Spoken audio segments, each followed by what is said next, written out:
احنا قبل ما نتكلم كده عن صابر عكاشة محتاجين اول نشوف مين هو كريم الحرز اصلا. شوف اسمه كريم الحرز اصلا، يعني راجل كريم بس في نفس الوقت حرز لوحده، فما تقربلوش بقى. حلقه بسيطه سريعه خفيفه لطيفه كده عن واحد اسمه صابر عكاشة.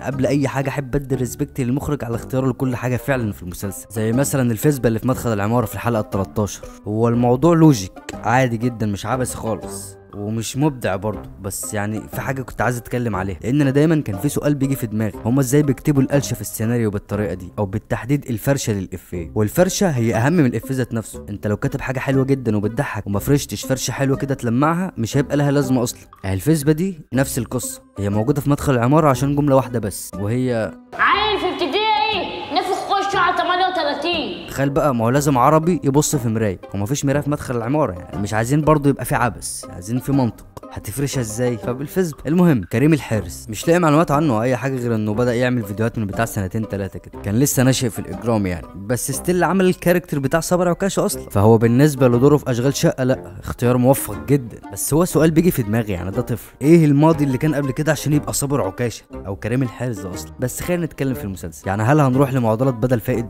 انت ما تربيتش وسط كبريات وحشيش زي الرز وحاجات كده، وان اللي نشأ في بيئه فيها بلطجه يبقى بلطجي؟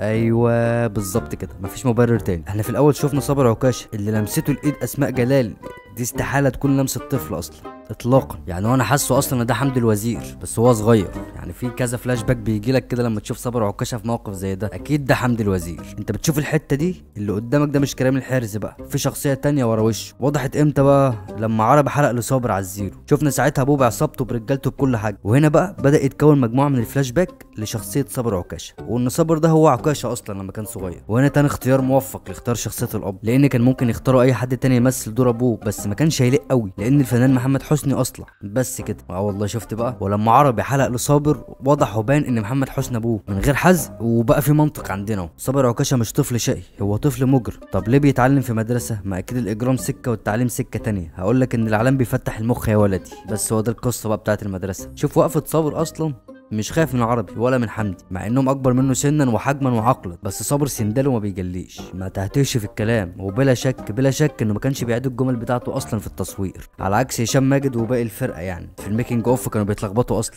انما كريم الحارس فهو بيمثل انه كده من زمان قوي، يعني الكاركتر بتاعه عايش ومش فيك خالص. كريم الحارس هو صابر عكاشة، وصابر عكاشة هو كريم الحارس. يعني شوف اسمه ده، حتى في الرياليتي لايف هو اسمه كريم الحارس اصلا، ولما جت في المسلسل بقى اسمه صابر عكاشة اساسا، فهو الاسم اكبر منه. الاطفال برضه لهم لازمه في العمل الفني كده، بيخليك تحس بالامان، بس كريم الحارس او صابر عكاشة غير طبعا، هيخليك تحس بعكس كده، بس ستيل بنضحك وبنهاها. وللاسف في جنرا تانية من الاشباح بتطلع على هذا المسمى، مش المسلسل اللي هيعمل كده، هو كده من السوشيال ميديا والظهور الثانوي اصلا. وبس كده، لو عجبك اللي بقدمه اعمل لايك، ممكن سبسكرايب لو انت مش عامل، ويلا صباحكم مساءكم لذيذ.